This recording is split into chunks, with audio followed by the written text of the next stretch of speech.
ጆን ስቶንስ ወደ አርሰናል ቢባል ምን ይሰማችኋል? እስኪ ሐሳባችሁን ኮሜንት ላይ አስቀምጡልኝ። እንግዲህ ያው መረጃዎች እየወጡ ነው። አርሰናል የዊሊያም ሳሊባን ቦታ ለመተካት ብዙ ተከላካዮችን እንትን እያለ ነው። ኮንሳ አለ። የኮንሳ ስም ሞር ሃንድ ኦፍ አርሰናልም እንዳለው ማለት ሲቀጥል ደግሞ የኮሞ ተከላካይ እንደዚሁ ማለት ነው። እሱ ግን የመገኘት ድሉ ጠባብ ነው። ደግሞ የሪያል ሶሲዳዱ እንደዚሁ ተከላካይ አለ። ከዛ ደግሞ የፓላሱ ልጅ ኦልሞስት እንደተውት ነው ሃንድ ኦፍ አርሰናል እንትን ያለው። ይሄኛው የጆን ስቶንስ መረጃ እንግዲህ ሳይመን ኮሊንግ ነው። ሳይመን ኮሊንግ ማለት አቢቢ በጣም ታማኝ ሶርስ ነው በዚህ በክለባችን ዙሪያ ማለት ነውና አርሰናል እንደ አማራጭ ይዞታል። ምክንያቱም ደግሞ ሚኬል አርቴታ ከልጁ ጋር ከዚህ በፊትም ስለሰሩ የሌሎች ዝውውሮች የማይሳካላቸው ከሆነ ምናልባት ጀለስን በነፃ ለአንድ ዓመት እንኳን ቢሆን የማስፈረም እድል እንዳላቸው ነው እየተዘገበ ያለው። እስኪ ሀሳባችሁን ኮሜንት ላይ አስቀምጡልኝ። እኔ አይከፋኝም፣ አንድ ዓመት ኖርማል ነው። ዊሊያም ሳሊባም ያው ግን ሰርጀሪ ስለማይል ብቻ እስኪ አጃይበቱን እናያለን። እስኪ እናንተ ግን ኮሜንት ላይ ሀሳባችሁን አስቀምጡልኝ። ቦስ ሚኬል አርቴታ ተመልሷል ይልሃል ሀቢቢ። የፕሪሚየር ሊግ ሻምፒዮኑ አሰልጣኝ ሚኬል አርቴታ ባነው እንደኔ ናፈቀው። እንግዲህ ዛሬ መጀመሪያ ልምምዳቸውን አድርገዋል። ሌሎች ፎቶዎቹም ወጥተዋል። ክሪስቲያን ሞስኬራ እዚህ ጋር ምንድነው ይሄ ጣሊያዊ ሸክላ ሞዴል ሪካርዶ ካላፊዮሪ፣ አረ ባላ ኔልሰንም አለ ኖዋኔሪም አለች። ይሄ ሰውዬ መላሚል ጠፋ። 20 ሚሊዮን ታክ ተደርጎበታል። ኤሲ ሚላን ይፈልገዋል እየተባለ ነው። በቅርቡ ደግሞ ማን ነው ቤዚክታሽ ጋላታ ምናምን ሹፍልኝ ግርማ ሞገሱ ማለት ነው። ባሪ ይሄ ሰውዬ በጣም ነው የሚመቸኝ። ብዙ ጊዜ አበሽቀኛል ምናምን፣ ግን ህይወት ከባድ ነው ካለዚህ ከሰው። አሁን ኮንትራቱን ቶሎ አሳድሱልን። ላይክ ስቲል አላደሰም ኮንትራቱና በሞርጋን ሮጀርስም ዝውውር ደስተኛ አይደለም ብለዋል። ላይክ አርሰናል ስላላስፈረመው ቅር እንደተሰኘ እየተዘገበ ነው። አትሌቲክስ ምናምን ዘግቧል። ብቻ እስኪ ሀሳባችሁን ኮሜንት ላይ አስቀምጡልኝ። ይመቻል። የአርሰናል ደጋፊዎች ዝግጁ ናችሁ ወይ ጋብሪኤል ማርቲኔሊን ለመሸኘት?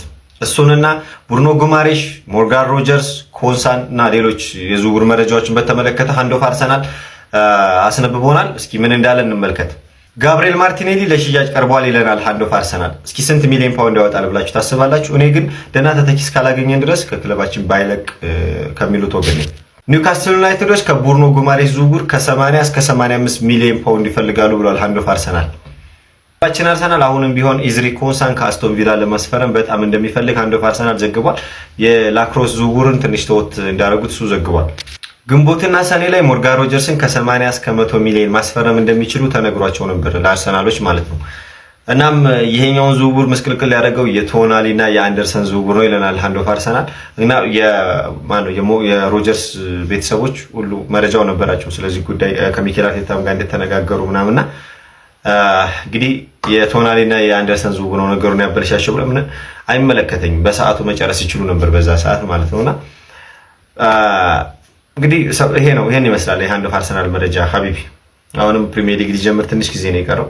ስቲል ምንም አይነት ዝውውር አላደረግንም። አላህ ይሁነን። እስኪ ሀሳባችሁን ኮሜንት ላይ አስቀምጡልኝ። እዚህ ጋር እንደምትመለከቱት ከአንድ ዓመት ከውሰት ቆይታ በኋላ ፋቢዮ ቬራ እና ሪስ ኔልሰን ወደ ክለባችን የልምምድ ማዕከል በዛሬው ዕለት ተመልሰዋል። ሁለት ከረጅም ጊዜ ቆይታ በኋላ የክለባችን ተጫዋቾች ወደ ልምምድ ተመልሰዋል። ከረጅም ጊዜ በኋላም እንግዲህ ሚኬል አርቴታን ተመልክተነዋል። እንደምትመለከቱት አዲሱ የክለባችን የሕክምና ክፍል ኃላፊ አርናልዶ አብራንቴዝም ወደ ስራ ገብተዋል። እንዲሁም የክለባችን አዲሱ ፈራሚ ኢላን ሜሌም በዛሬው ቀን ከሚኬል አርቴታ ጋር መገናኘት ችሏል። በተጨማሪም ጁሪያን ቲምበር፣ ሪካርዶ ካላፊዮሪ፣ ቤን ዋይት፣ ኢታን ዋኔሪ እና ሞስኬራን የመሳሰሉ ተጫዋቾች በዛሬው ዕለት ወደ ልምምድ መመለስ ችሏል። ትንሽ ጊዜ በኋላም ክለባችን የመጀመሪያ የወዳጅነት ጨዋታውን የሚያደርግ ይሆናል። ጋብሪኤል ማርቲኔሊ ለሽያጭ ቀርቧል። አዳዲስ የተሰሙ የዝውውር ዜናዎችን አጠር አድርገን እንመልከት። ብሩኖ ጉማሬሽን በተመለከተ ኒውካስትሎች አሁንም ቢሆን የተጫዋቹን ዋጋ እንዳልቀነሱና ለተጫዋቹ ዝውውር ከ80 እስከ 85 ሚሊዮን ፓውንድ እንደሚፈልጉ የሃንድ ኦፍ አርሰናል መረጃ አሳይቷል። ክለባችን ደግሞ ለተጫዋቹ ይሄን ያህል ገንዘብ ማውጣት አይፈልግም። ኒውካስትሎችም ይሄንን ገንዘብ የማይቀንሱ ከሆነ ክለባችን ሌሎች ተጫዋቾችን እንደሚመለከት የዴቪድ ኦርንስቲን መረጃ አሳይቷል። ጋብሪኤል ማርቲኔሊ በክለባችን በኩል ለሽያጭ የቀረበ ተጫዋች እንደሆነ የሃንድ ኦፍ አርሰናል መረጃ አሳይቷል። በዚህኛው የክረምት የዝውውር መስኮት ከክለባችን ጋር እንደሚለያይ እየተረጋገጠ ይመስላል። አርሰናል ያስቶን ቪላውን ኢዝሪ ኮንሳን ለማስፈረም አሁንም ሙከራዎችን እንደሚያደርግ የሃንድ ኦፍ አርሰናል መረጃ አሳይቷል። አርሰናልም ከክሪስታል ፓላስ ላክሮን ለማስፈረም ፍላጎት ነበራቸው። ነገር ግን አሁን ላይ ይሄ ፍላጎታቸው ቀዝቀዝ እንዳለ ሃንድ ኦፍ አርሰናል ጨምሮ ዘግቧል። አንድ መረጃዎችም እንደገለጹት ከሆነ ክለባችን የኢዝሪ ኮንሳ ዝውውር የማይሳካለት ከሆነ በነፃ ዝውውር ጆን ስቶንስን ለማስፈረም ሙከራ እንደሚያደርግ እየገለጹ ይገኛል። ሃንድ ኦፍ አርሰናል ያጋራን መረጃዎች እነዚህን ይመስላሉ። ወደ በኋላ ደግሞ በሌሎች መረጃዎች የምንገናኝ ይሆናል። አርሰናል በዝውውር መስኮቱ ላይ ለምንድን ነው እየቀዘቀዘው? ዴቪድ ኦርንስቲን ስለ ብሩኖ ጉማሬጅ እና ስለ ክለባችን የዝውውር ሂደት ያጋራን መረጃ አለ። እሱን ባጭሩ እንመልከት። በመጀመሪያም ስለ ክለባችን የዝውውር ሂደት ላይ ክለባችን በተጫዋቾች ላይ አላስፈላጊውን ወጪ ላለማውጣት ፋይናንሻሊ ራሳቸው ላይ ገደብ የጣሉ ይመስላሉ ሲል ዴቪድ ኦርንስቲን ተናግሯል። አርሰናሎች ሞርጋን ሮጀርስ ወደ ቼልሲ የሚያደርገውን ዝውውር እየጨረሰ እንደሆነ ተነግሯቸው ነበረ፣ ነገር ግን ምንም ማለት ድንጋጤ ውስጥ አልገቡም ሲል ዴቪድ ኦርንስቲን ተናግሯል። ብሩኖ ጉማሬጅን በተመለከተ አርሰናሎች ተጫዋቹን ይፈልጉታል። ለተጫዋቹ የሚያስቀመጡት የዝውውር ገንዘብ አለ፣ ነገር ግን ኒውካስትሎች ከዛ በላይ የሚፈልጉ ከሆነ አርሰናሎች ራሳቸውን ከዚህኛው ዝውውር አግልለው ሌሎች ተጫዋቾችን መመልከት ይጀምራሉ ሲል ዴቪድ ኦርንስቲን ተናግሯል። ይሁም የሞርጋን ሮጀርስ ዝውውር ባለመሳካቱ ሚኬል አርቴታ ቅር እንደሚሰኛ ቃለው፣ ምክንያቱም ተጫዋቹን በጣም ፈልጎት ነበረ። ነገር ግን አርሰናሎች ሁሌም ቢሆን አማራጭ አላቸው። ነገር ግን ከዚህ በኋላ የሚፈልጓቸው ተጫዋቾች እንዳያመልጧቸው ሁሉም ስራ የሚሆነው የአንድሬ ቤርታና የክሮንኬ ፋሚሊ ይሆናል ሲል ዴቪድ ኦርንስቲን ተናግሯል። ዴቪድ ኦርንስቲን ስለ ክለባችን የዝውውር ሂደት ያጋራን መረጃ ይህንን ይመስላል። እናንተስ በዚህ ላይ ምን ትላላችሁ? ሀሳባችሁን ኮሜንት ሴክሽን ላይ አስቀምጡልኝ።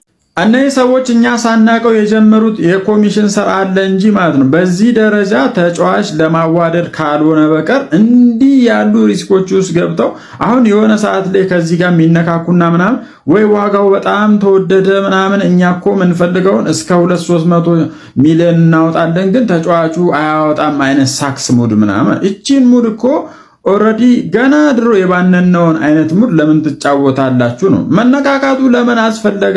የማትፈልገው ከሆነ 200 ማውጣ 300 ማምጣት ካለበት አመጣዋለህ እንጂ ልክ ካጣኸው በኋላ ወይ በሆነ ተጫዋች ጀስት ሃይጃክ ከተደረገ ምናምን በኋላ እኛ እኮ የብር ችግር የለብን ከሌለብህ ቀድሞውኑን ታዲያ ለምን ትነካካለህ? የሚመጥንህን ተጫዋች እኮ መርጠህ ከዛ ወስነ ያን ተጫዋች ባልከው በ200 ሚሊዮን በ300 ሚሊዮን ከች አድርገልን እንጂ ከተነካካ በኋላ ልክ ስታጣው አይ እኛ እኮ እንደዚህ አይነት ተጫዋች ምናምን ለነዚህ ዋጋ ምናምን አይገባውም አይነት ሙድ እጅግ በጣም የሚደብር ነገር ነው። አሁን ያን ዲያመንዴን ከፒኤስጂ አፍ እንደው ፈልቀቀ ለመውሰድ እንዲህ አይነት ሪስክን ለመጋፈጥ እኛን ለመሸወድ ወይ ደግሞ የጀመራችሁት የኮሚሽን ስራ ካለ ወይ በሉን፣ እኛም አውቀን ያንን ነገር ጀስ ለክለቡ ግንባታ ይሆናል ምናምን ብለን አምነን እንቀበል እንጂ ማታመጡትን ተጫዋች ገነርስ ፋሚሊስ የሐሳብ አስተያየታቸውን ከኮፒ ሊንክ ጋር እኔ በጣም ሰልችቶኛል። እጅ ያለኝ ነገር ነው። እኔ የአርሰናል የትራንስፈር ፖሊሲ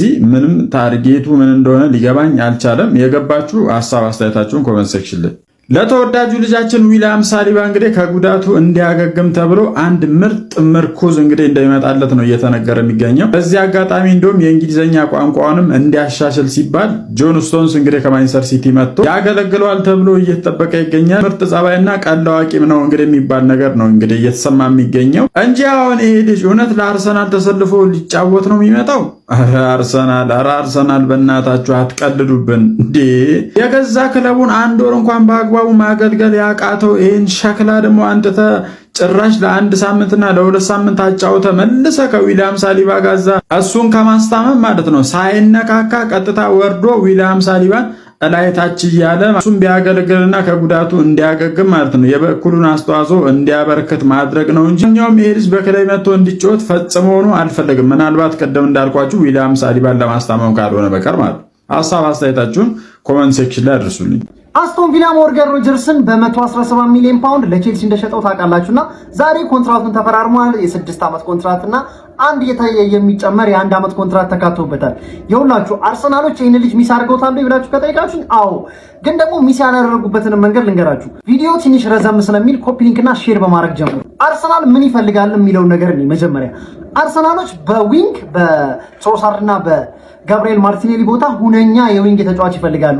ይሄ ማለት ቨርሳታይል ባይሆን ችግር የለባቸውም ማለት ነው። ቨርሳታይል ተጫዋችን ባይሆን በቃ ሁነኛ ዊንግ ቢሆን ይጠቅማቸዋል ብዬ አምናለሁ። ለምን በዛ ቦታ ባይሳካለት በሌላ ቦታ ሞክረዋለሁ የሚሉ ተጫዋቾች ሳይሆን ያረጋገጠ ወረድ ክላስ የሆነ ተጫዋች በዛ ቦታ ቢያመጡ አሪፍ ነው ብዬ ስለማምን አርሰናሎች ይህን ዝውውር ተበልተዋል ብዬ አላምንም። አንድ ደግሞ ክርስቶፍ ዞሊስን አምጥተዋል። ክርስቶፍ ዞሊስ ይኸውላችሁ ቤንች ተደርጎ የሚጀምር ተጫዋች ነው እንጂ እንደመጣ ቋሚ የሚሆን ተጫዋች አይደለም ተብሏል። ስለዚህ ወረድ ክላስ ተጫዋች በዛ ቦታ ቢያሰልፉ አሁን ባርኮላን እየጠየቁ ነው ተብሏል። እንደ ባርኮላ አይነት ዊንግ በጣም ፈጣን ማጥቃት እየሰበረ ወደ ቦክስ ውስጥ የሚገባ ድሪብል የሚያደርግ የሚችል ተጫዋችን ቢያመጡ ይጠቅማቸዋል ብዬ አምናለሁ በእኔ አመለካከት። ቼልሲዎች ደግሞ ከሞርጋን ሮጀርስ በጣም ትልቅ ነገር መጠቀም ይችላሉ። እሱን ደግሞ ላስረዳችሁ። ይኸውላችሁ ቼልሲዎች ከሞርጋን ሮጀርስ ሁለት አይነት ግልጋሎትን ማግኘት ይችላሉ። አንድ አርሰናል እንዳሰበው የክንፍ ተጫዋች አድርገው፣ ሁለት ደግሞ ያው የዣቪ አሎንሶን የሊቨርኩሰንን ቡድን ካያችሁት በሁለት 10 ቁጥር የመጫወት ባህሪ ነበረው በፍሎሪያን ቨርትስ እና በአንድ በሌላ ተጫዋች ማለት ነውና በዚህ በቼልሲ ውስጥ ደግሞ ኮል ፓልመር ሁነኛ 10 ቁጥር እንደሆነ ይታወቃል። ሞርጋን ሮጀርስ 10 ቁጥር ነው። ስለዚህ አንዱ የግራ 10 ቁጥር ነው ማለት በግራ እግር የሚጫወት 10 ቁጥር ነው። አንዱ ደግሞ በቀኝ እግር የሚጫወት 10 ቁጥር ነው። ስለዚህ ምናልባት አጫወቱ እንደ ሊቨርኩሰን 3-4-3 የሚያርቅ ሊግ ላይ ብዙ ያስኬዳል አያስኬድም አላቅም። ያስተላልፍ አሞሪም ሞክሮት ጥሩ ስላልነበረ ማለት ነው ውጤቱ። በማድሪድ 4-3-3 ፎርም መጫወት ጀምሮ ነበረ ዣቪ አሎንሶ። በዛ ይቀጥላል በዚህ አላወኩም። ግን ለቼልሲም ሞርጋን ሮጀርስ መፈረሙ ጥሩ ነው። ለአርሰናል ሞርጋን ሮጀርስ መፈረሙ ጥሩም ነበረ ጥሩም አይደለም ነበር። በነገራችሁ ላይ እንደዚህ የሆነ ዝውውር ነበረ። ኤኒዌይስ የሞርጋን ሮጀርስ ኮንትራት አሁን በቼልሲ የተጠናቀቀ ጉዳይ ሆኗል እና አርሰናሎች ኔክስት ምን አይነት ሳይኒንግ ያደርጋሉ የሚለውን ነገር አብረን እናያለን።